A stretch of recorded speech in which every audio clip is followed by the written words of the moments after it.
Pas d'hôpital de campagne, mais des tentes de manifestants qui campent devant les bureaux de la direction du CHU de Grenoble-Alpes. Le personnel soignant dénonce une situation alarmante et exige l'embauche de nouveaux effectifs. Le siège social de Rossignol à Saint-Jean-de-Moiran abrite aussi l'usine à ski des skieurs et skieuses pro. Un savoir-faire exceptionnel et des planches pour la compétition fabriquées dans l'atelier course avant d'être adaptées pour le grand public. Et puis le Grand Théâtre de Grenoble propose régulièrement des visites pour découvrir l'envers du décor, le travail des artistes et de ceux qui leur permettent de monter sur scène, notamment à travers la découverte de l'accueil en résidence. Bonsoir à toutes et à tous, ravi de vous retrouver dans ce JT du mardi 10 décembre 2024.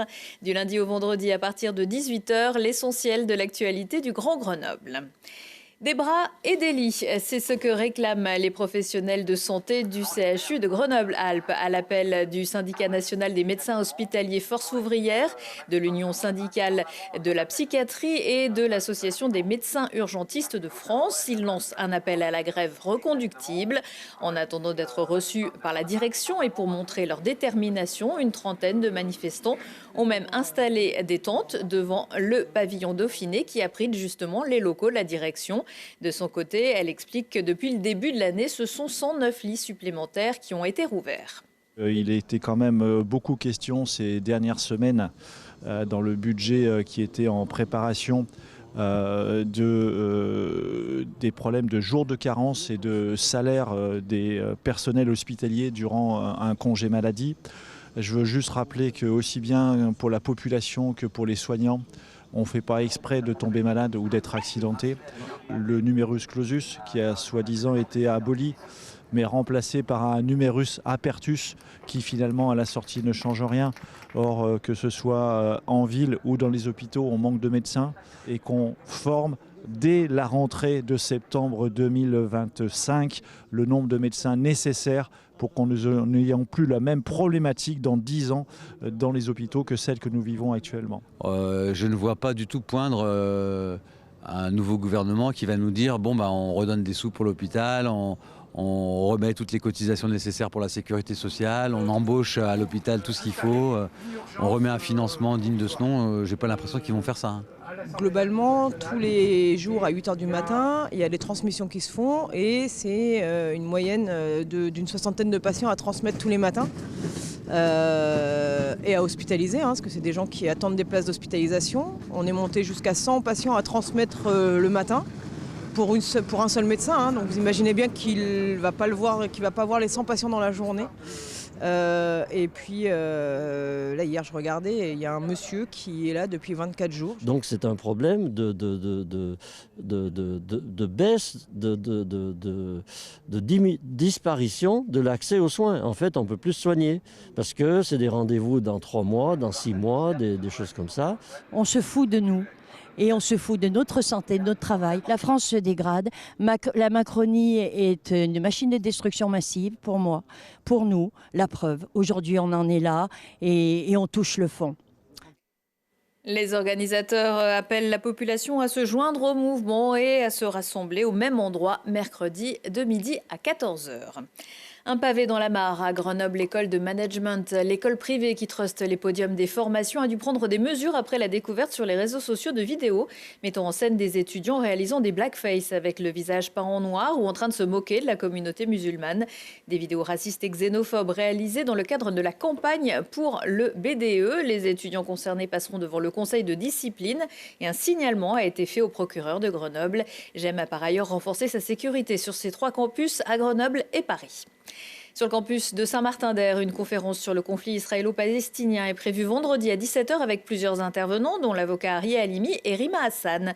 La présence de la députée européenne LFI et militante pro-palestinienne provoque quelques remous du côté du CRIF de Grenoble, qui a demandé à la préfète et au président de l'UGA d'annuler cette conférence pour risque de troubles à l'ordre public.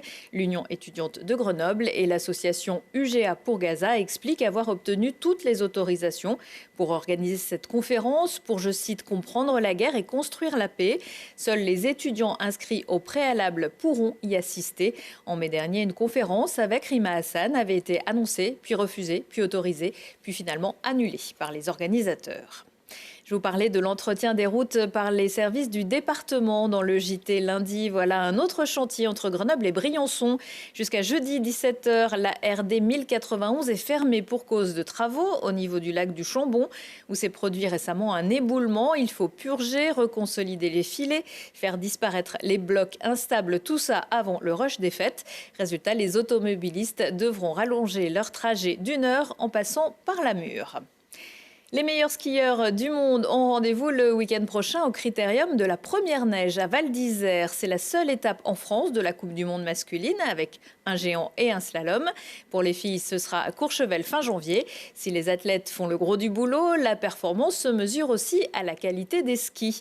Rossignol à Saint-Jean-de-Moiran équipe de nombreux champions en alpin, mais aussi en nordique. Maxime Sonnen. En 1907, un Voironnais du nom de Abel Rossignol se fabrique une paire de skis en bois massif. La création du menuisier rencontre un succès fou et plus d'un siècle plus tard, le groupe Rossignol est un des leaders mondiaux de fabrication de skis, toujours basé en Isère, avec son siège à Saint-Jean-de-Moiran. La particularité, c'est que c'est aussi un lieu de savoir-faire parce qu'on fabrique tous les skis des athlètes, des champions. Donc on a ce qu'on appelle l'atelier course où on fabrique plus de 8000 paires de skis pour tous nos athlètes. Des athlètes à la renommée mondiale et aux nombreux titres. Parmi les près de 200 soutenus par la marque, on peut retrouver Martin Fourcade et ses 6 médailles d'or olympiques, ou encore Clément Noël, actuellement en tête des championnats du monde de slalom. Des palmarès qui résultent d'exploits sportifs, mais également d'une expertise de fabrication. C'est lié à l'innovation. Hein. On fabrique ici. On a près de 50 ingénieurs en recherche et développement, des metteurs au point. On a nos athlètes avec qui on a des allers-retours fréquents et permanents pour mettre au point les produits. Donc en fait, c'est un mix entre l'innovation et puis l'aller-retour avec les athlètes sur le terrain qui permet de faire les meilleurs skis et ensuite de les adapter pour le grand public. La recette de ces skis d'exception est sagement gardée secrète. À chaque fois que les athlètes ont usé leur paire, ils les renvoient à l'usine où ils sont détruits, tandis que la nouvelle génération améliorée est mise au point. Pour la fabrication des skis de compétition, il y a une trentaine de personnes. Donc des personnes qui sont spécifiques pour la préparation éléments, d'autres qui sont pour l'encollage, d'autres pour le moulage et d'autres pour la finition. C'est des métiers très spécifiques à chaque fois. Il faut être hyper minutieux, il y a énormément de savoir-faire, de manuel. Je dirais que l'atelier, c'est pour ça que j'aime bien qu'on parle d'atelier de fabrication de skis de Coupe du Monde, parce qu'il y a l'artisanat, voilà, c'est hyper important. Rossignol compte profiter de cette renommée pour encore s'étendre sur le marché du ski à travers ses gammes grand public, avec pour objectif de dépasser les 500 millions d'euros de chiffre d'affaires en 2026. Grâce notamment à son chiffre d'affaires de 372 millions d'euros, pour l'instant, Rossignol a remporté le trophée Présence Sport et Montagne remis lors de la dernière nuit de l'économie de la CCI de Grenoble. Mauvaise nouvelle pour les amateurs de tennis. Le Grenoble Tennis Paddle renonce à organiser la 15e édition de l'Engie Open de l'Isère, tournoi femmes W75 et la 7e édition du trophée de la ville de Grenoble M15 par manque de ressources financières dû à un désengagement des collectivités publiques et de quelques sponsors privés. Il manque 60 000 euros et pour maintenir le rendez-vous, il aurait fallu puiser dans l'argent des adhérents, ce que le club se refuse. Le théâtre de Grenoble fêtera son 255e anniversaire dans quelques jours, le 29 décembre. Un an avant, c'était la troupe Baron, dirigée par l'arrière-petit-fils de Molière, qui brûlait les planches. En 1882, il accueillit même la grande Sarah Bernard, venue interpréter Froufrou et la Dame aux Camélias. Aujourd'hui, il est possible de visiter les lieux qui ont quelque peu changé, mais l'émotion demeure. Jérémy Pinard. Si le public a pour habitude de rentrer par ici et les artistes par là, ce jour-là, tout s'est un peu mélangé. Une poignée de chanceux ont pu découvrir la machinerie du Grand Théâtre municipal de Grenoble. Vieux de plus de 250 ans, il accueille 70 représentations chaque année. Mais alors, que se cache-t-il derrière chacun de ces spectacles ? Il y a la partie immergée de l'iceberg que l'on voit, qui est effectivement combien de spectacles par an. Donc nous, on accueille 35 spectacles et ça fait 70 représentations. Mais il y a aussi tout le travail qui ne se voit pas et qui est ce qu'on appelle le travail d'accueil en résidence. Car oui, la création d'un spectacle, c'est un travail de longue haleine. L'accueil en résidence permet de mettre à disposition les théâtres pour les troupes afin d'ajuster artistiquement et techniquement le spectacle. Donc c'est un processus documentaire, d'écriture, de répétition au plateau. Et c'est des spectacles qu'on écrit nous-mêmes et qui demandent du temps en fait tout simplement. Donc on se laisse le temps de prendre plusieurs années pour créer. C'est des métiers, là on a la chance d'être accueillis par l'équipe du théâtre de Grenoble. Donc il y a 5 ou 6 techniciens qui savent faire pour nous aussi parce qu'ils connaissent leur bâtiment. Donc ils peuvent mettre leur métier au service du travail de plateau. Une scène légèrement penchée pour les comédiens, suspendue sous une réelle usine à gaz, dans laquelle François en est le maître. En tant que régisseur général, il explique aux visiteurs le fonctionnement technique de la mise en scène d'un spectacle. Alors simple, on a donc des perches au plateau, c'est les grands tubes où on peut accrocher la lumière, la tenture et ça. Il y a des câbles qui montent, qui vont jusque dans le plafond du théâtre, qui sont renvoyés et qui redescendent ici. On les voit, les 5 câbles. Et ces 5 câbles, ils sont accrochés à un chariot de contrepoids. Et donc, on met autant de poids sur la perche qu'on va mettre dans le chariot de contrepoids pour que ce soit contrebalancé comme une balance. Et après, du coup, juste avec ce fil de commande là, on peut du coup la manipuler sans effort. Les gens ne voient jamais le côté off d'un théâtre. Ils imaginent pour la plupart même pas qu'il y a autant de hauteur, parce que là, du plateau jusqu'au grill en haut, on a quand même 16 mètres. On a tout le temps le double de hauteur pour pouvoir cacher en fait les choses. Donc si vous, en tant que spectateur, vous voyez 7 mètres, il y a au moins 14 mètres derrière. Ce théâtre, dit à l'italienne, n'est qu'un tiers du patrimoine du théâtre grenoblois, puisque 2 autres salles plus récentes accompagnent ce monument pour offrir au public une panoplie de spectacles vivants tout au long de l'année.